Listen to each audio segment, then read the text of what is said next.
Well, hey everybody, welcome back to another episode of the Canning Nana. So today I'm going to show you a pretty short video because I am, again, not feeling well. These are some tomatoes that I got from a local farm. They're all aroma. Well, a few of them are not. A few of them are from my garden. I am going to show you how to make a very simple spaghetti sauce, marinara sauce. And all I'm going to do right now, I've got water boiling. I'm going to score the tomatoes just like I normally do. And we are going to take the skins off because the skins on these are, a lot of them are pretty thick. So normally when I want to do a quick sauce that I want to do just simmer all day, I would just put these directly, score them in half, put them in the pot, because I would use an immersion blender to just grind them down into a nice sauce at the end of the day. But these are pretty thick and I really don't want the skins on them, so I'm gonna go ahead and take the skins off, probably freeze them and dehydrate them later on and make tomato powder out of them. I'm not gonna do that today. Like I said, I'm not feeling really well. I don't care about the seeds. There's not going to be a whole lot of seeds in these anyway. So I'm going to score them and I will bring you back after I take the skins off. I'll show you how to do that and show you what I do with the sauce, or how to make it. Okay, so all you want to do to score is just score just like that, and then put it in your hot water pot. And then the skins will just peel right off. You just leave it in the hot water pot for about 3 minutes and then put it in an ice water bath and they will peel right off. Okay, so the water was boiling until I put the tomatoes in there. So you put the tomatoes in and you wait for them, which takes about 3 minutes. This needs to come back up to a boil. And you wait for them to start peeling. Once they start peeling, you take them out. And I have a nice ice water bath over here for them. You want to cool them. Really doesn't matter if you're immediately making sauce because they're gonna cook anyway. So I'm gonna put them in an ice water bath anyway. Normally if you're making a big batch of sauce and you don't want them to cook right away, then you want to put them in an ice water bath, but I'm gonna show you how to do that anyway. Okay, that's the way you want the tomatoes to look, where the peel is just coming right off. The skin is coming right off of the tomato. So that's what you want it to look like. And then you put it right into the ice bath to stop it from cooking. Sorry. A drop of water hit my phone and that part of the video stopped working. Okay, so I'm gonna go ahead and do that for all of these tomatoes here and then for the rest of these. So this is gonna make a nice pot of sauce for this evening. Probably none left to can, but I am going to do a canning video out of some cans of the Cento sauce, Cento San Marzano tomatoes that I have. I've been collecting cases of the Cento San Marzano tomatoes, and I am going to do that. Plus, a few weeks from now, I have frozen tomatoes, aromas from last year's picking. This is Labor Day weekend, guys, and I, for the first time in probably over 10 years, I am not going tomato picking. Because I haven't been feeling good. My son is sick. Yeah, so this is a first. And my back is just not, I can't do it by myself. And my grandkids are busy. So this is the first time in years, but aromas will be going on sale, and like I said, I've probably got about 25 pounds of aromas in my freezer. I've got plenty of cans of canned aromas and canned tomato juice from last year that I still have, and I don't need any this year. So next year I'll go and I'll get some in the store. They will go on sale for probably the self-picking is about 40 cents a pound, I think, this year at Underwood Farms. The one thing I am going to miss is the basil. The basil's $9 for a pound of basil. So I've got a basil plant, and when I can, probably going to buy a couple more basil plants. So when I can my sauce, some basil's going to go in there. So I will be doing that, but no Labor Day picking for me this year. So that's a first. But you can go back and watch my 350 pound Roma tomato picking videos that I've done in the past, and boy did I have a blast doing that. Especially last year I think we did about 200 pounds in my KitchenAid mixer. Yeah, did a lot. Okay, so these are almost done, and then these are going in, and then I'll bring you guys back. Okay, just want to tell you one more reason that I do it this way and do the ice water bath is because I am preserving the skins for dehydrating, because I make tomato powder. So almost every time I do this, I make tomato powder out of the skins. If you haven't done that, it's a really good thing to start doing, because you get all the benefits of the the fresh tomato taste.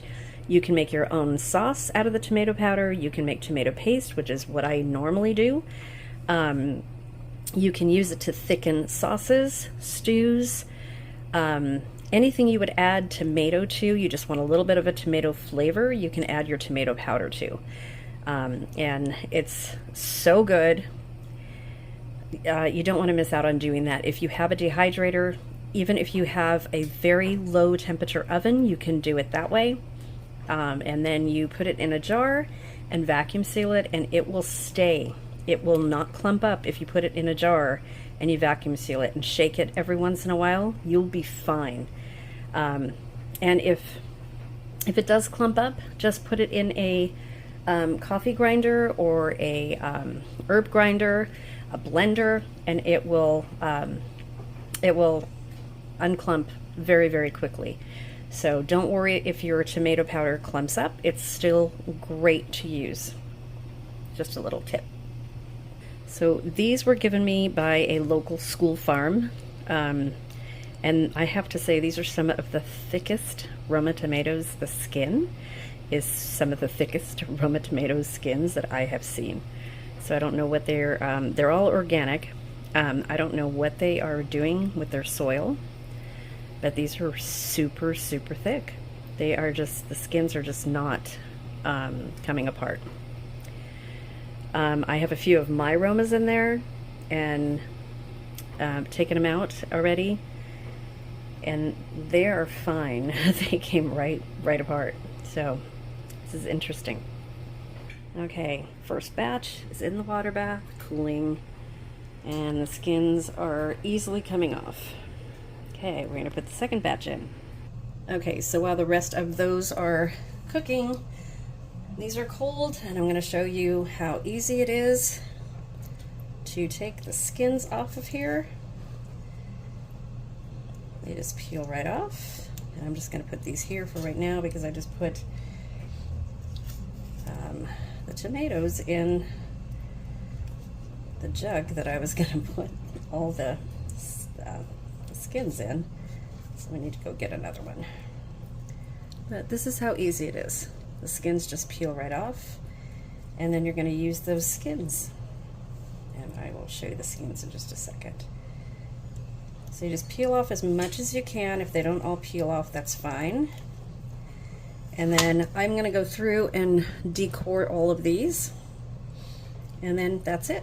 I'm gonna put those in there.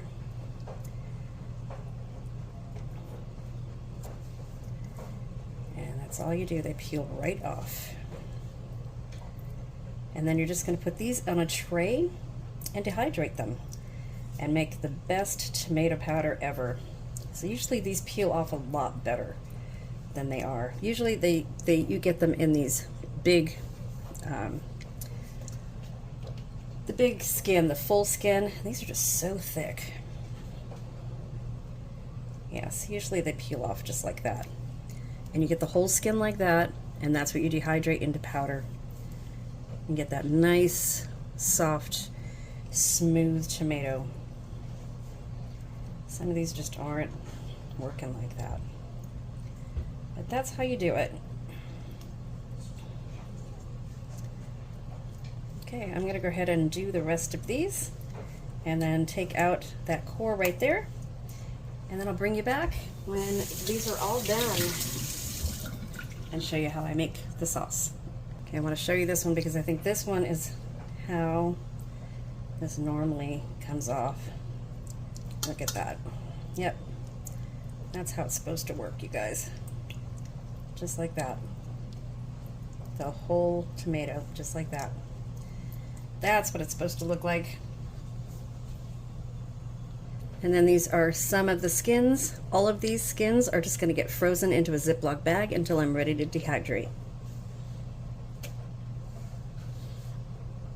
Okay, so this is half of the tomatoes, and I've gone ahead and put a little bit of olive oil in there. Can you guys see? And a little bit of garlic in there. So I'm going to do the second half, and then all I'm going to do is turn this on with a little bit of oil if it needs it. In fact, I'm going to turn it on right now on low,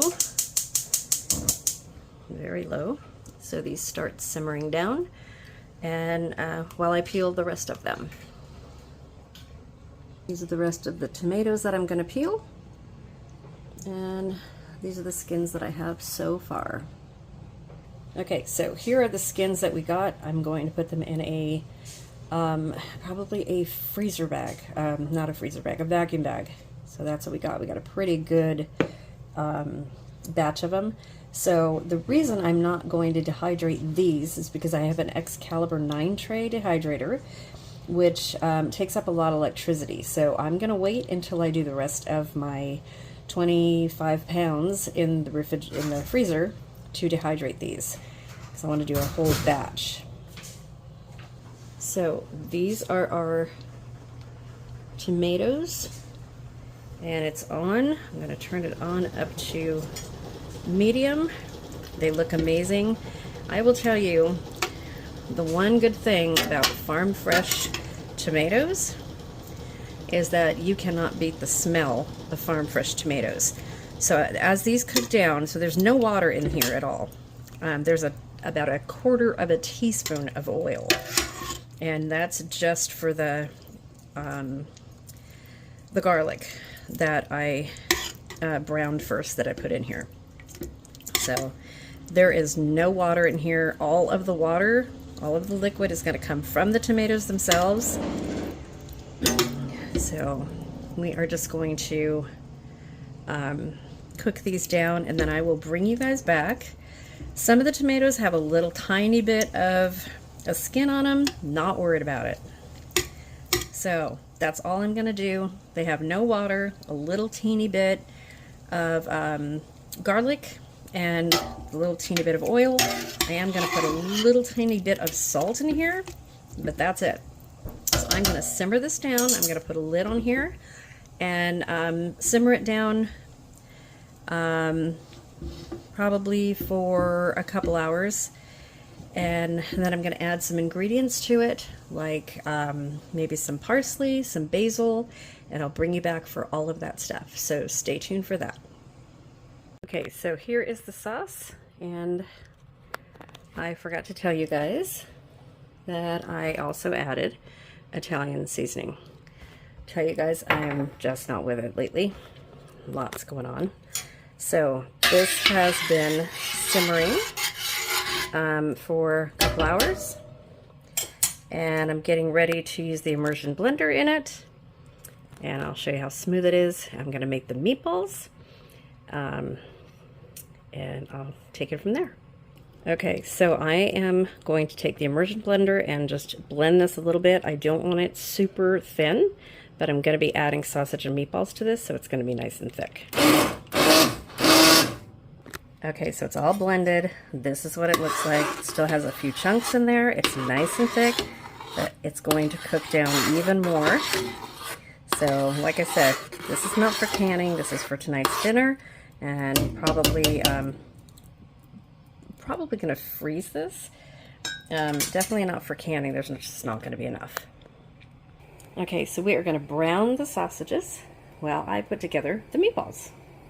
Okay, so we're going to make the meatballs, and in order to do that, we need ground beef. I'm just making a small amount. So ground beef, some garlic, 2 eggs, and some parsley right here. So my mom always told me the secret to her meatballs was parsley and frying them in corn oil. Always corn oil, you guys, nothing else. That's the secret to the good meatballs.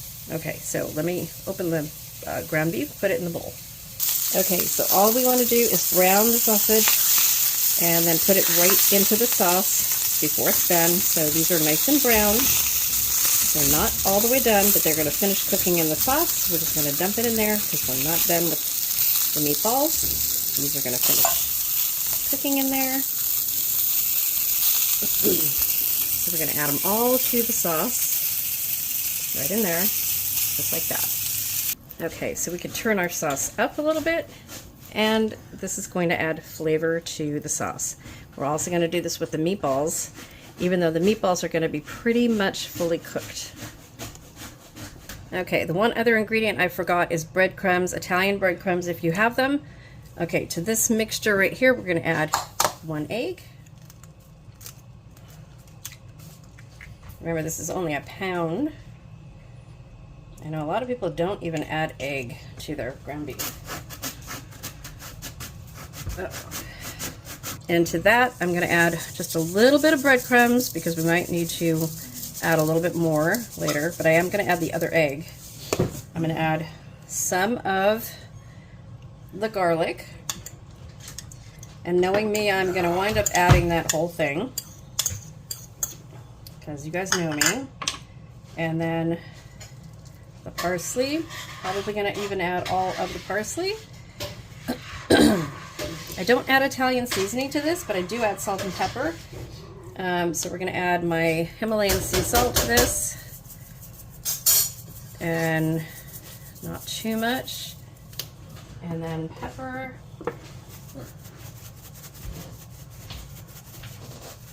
And I'm using the Watkins, just regular salt and pepper, guys. Okay, so you get wet hands. Always clean wet hands. And then you want to just start scrunching away. And since I'm only doing a pound of this, my family doesn't know, my husband and son don't know I'm only doing a pound of the meatballs, which are only going to make enough for tonight. I'm going to have to make a bunch of meatballs and freeze them because that's what I normally do. I don't have any meatballs frozen, and I never can meatballs when I can the sauce. I do not like meatballs frozen or canned in my sauce, you guys. Just the flavor, the texture just doesn't come out right. Okay, so like I said, can't taste it, but you can smell it, and it smells amazing. Okay, I'm gonna add the rest of the garlic. Like I said, we love our garlic. Most of the parsley, because I've already got my hands in it. Use a clean hand to do a little bit more of the breadcrumbs and do the other egg. Make sure there's no shells. Be really careful because you don't want any shells. Okay, and then scrunch it in with your hands. Don't use a mixture. This has to be done by hand. This is all by feel. You know when this is ready to fry because it needs to be a wet mixture. That's why you do this by hand. And you don't want it eggy, but you don't want it really dry when you put it in to the hot oil either. And no, I have not even done the hot oil yet, but that's okay. So this is probably going to make maybe 8 to 10 meatballs. We'll make enough for the 3 of us for tonight. You see how it's coming together? This is the perfect texture It's going to be perfect. It smells perfect. So when you form your meatballs, I'm going to show you guys. Well, I'll show you in a minute. Let me put the oil in the pan. Now it's almost 8 o'clock at night. Oh, it is 8 o'clock at night. So the sauce has been cooking all day. Well, not all day, just a couple hours. I just got home. So my son has been watching the sauce for me. And I came home and I finished it. And did the sausage, and now I'm doing the meatballs. That's how easy it is, though. Super, super easy. Okay, let me get the oil in and hot, and then I'll show you what to do. Okay, I'm going to teach you how to form the meatballs. So get your hands wet.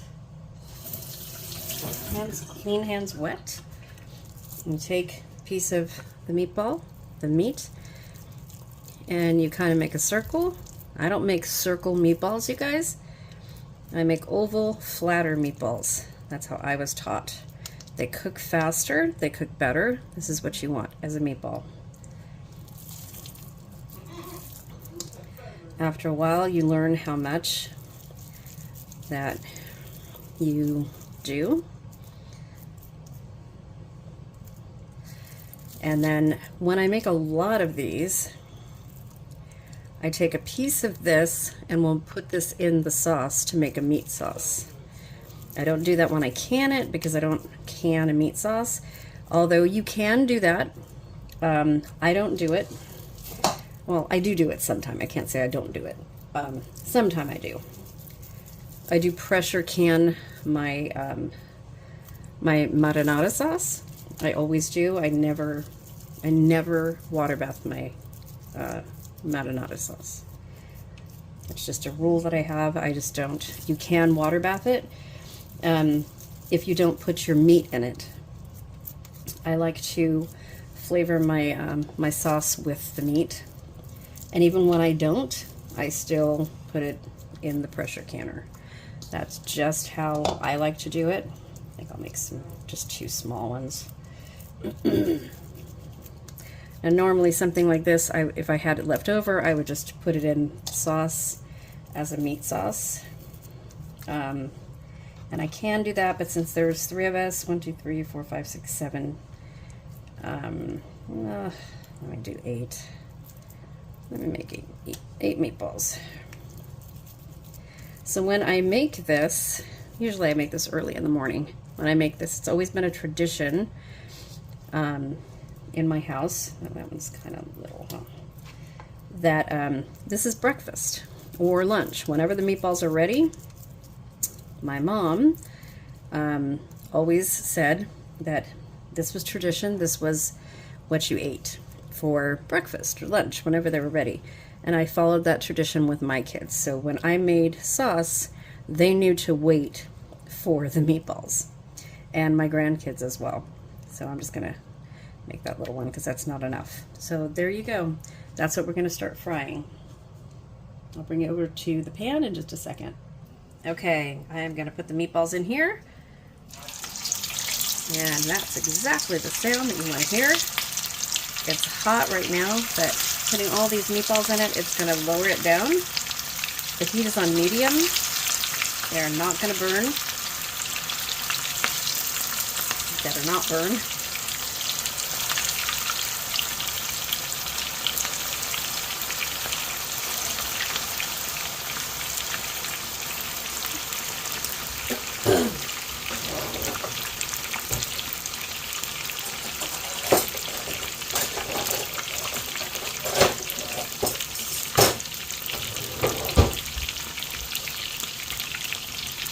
Okay, these cook pretty quick.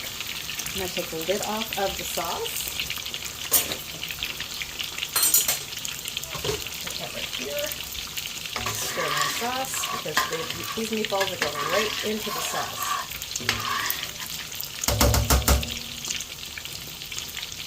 And believe you me, I am so tempted. If this was lunchtime, I would be eating one of these meatballs.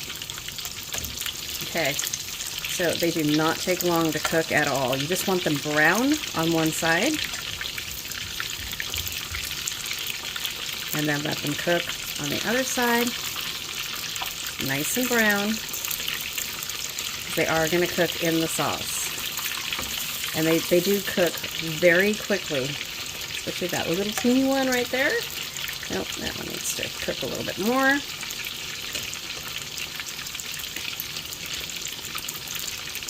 Okay. Okay, I'll bring you back when they're done. I will tell you that since I have the sauce going almost all day from fresh tomatoes, and I can come home and get this all done with a pound of ground beef that I didn't have any meatballs done, no sausage done, or anything like that. And I can get a meal like this done. And I'm going to show you guys how I do garlic bread in just a second. In under 30 minutes with fresh sauce makes my heart happy. Normally I just whip out a can or jar of my sauce, or a can of Cento San Marzano tomatoes, and I make a quick sauce.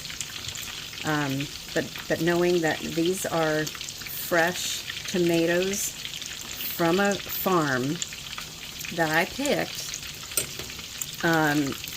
well, and some that were given to me, it makes it all that much better. Tell you what. And the smell of these tomatoes are, oh, you cannot beat it. So I did put about 6 basil leaves into that sauce. I thought it would give it a little bit extra flavor. It's fresh basil. I'm growing basil in my kitchen. Basil and mint is in my kitchen. I've got strawberries outside, you guys. I cannot wait to plant my fall garden because my summer garden was an epic fail this year. I just can't wait. Okay, so I'm going to put this little guy right into the sauce. He's going to be really happy in there. This is going to be such a good meal. And these meatballs are just going to cook while I make the garlic bread and the spaghetti. And they're going to be completely done in under 30 minutes. It's only 8:26 right now. So this is an epic meal. So this is how fast you can do this. And this ground beef, normally, this ground beef is 85% lean. Normally I will use a top sirloin when I do a lot, like hundreds of meatballs, and freeze them. I will do a top sirloin or ground sirloin from the butcher, and then I'll mix it with 85% lean or 93% lean. I'll mix it up. So because I use about, when I make a lot of meatballs, I will use 20 pounds of ground beef to really stock my freezer. So I make a lot of meatballs at one time. Same with raviolis. When we do raviolis, we make a lot of raviolis at one time. Okay, so I'm going to go ahead and put these right into the sauce. And then I will bring you back for the garlic bread. Okay, here's the garlic bread. I don't know how I forgot to take you guys along with me on the garlic bread, but I've just smothered butter on here, and then my fresh garlic that I can and put it in my refrigerator in olive oil, which I'm almost out of. So I'm making 3 pieces, 1 for each of us. And then my husband was so kind to grate some Parmesan cheese, so I'm just going to put that all over that, and that is our garlic bread. So when I have some Parmesan cheese left over to put on the spaghetti, I need to put the spaghetti water on, take that pot off the stove that has the oil from the meatballs in it, and that is it. And then dinner's done, you guys. It'll be less than about 30 minutes, I guess. Just about 30 minutes. Okay. I need a little bit more parm. Okay, I'm going to put this in the air fryer, and then it's done. Okay, so I just want to show you guys, before I serve this out, look at how thick this is. Look at that. This came perfect. Look at how thick that is.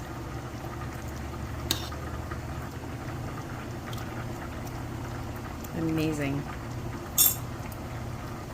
And really good. The sausage is cooking in there with the meatballs. And I'm ready to serve it.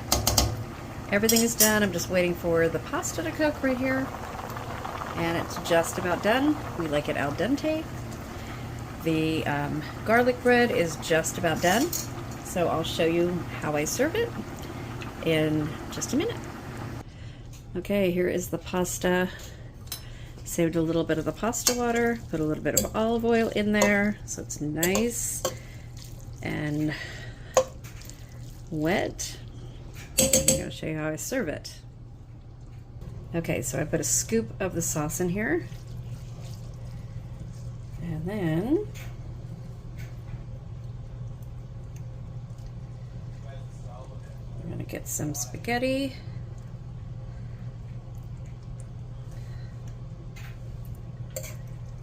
So I have 2 hungry guys, you guys. Which means I have 2 hungry guys, which like their spaghetti. They like a lot of spaghetti. So we're gonna give them a lot of spaghetti. Probably gonna eat even more of this. Oops, let's get in there. Okay, then,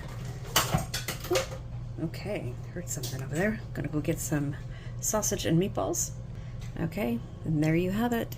Dinner for 3 is served.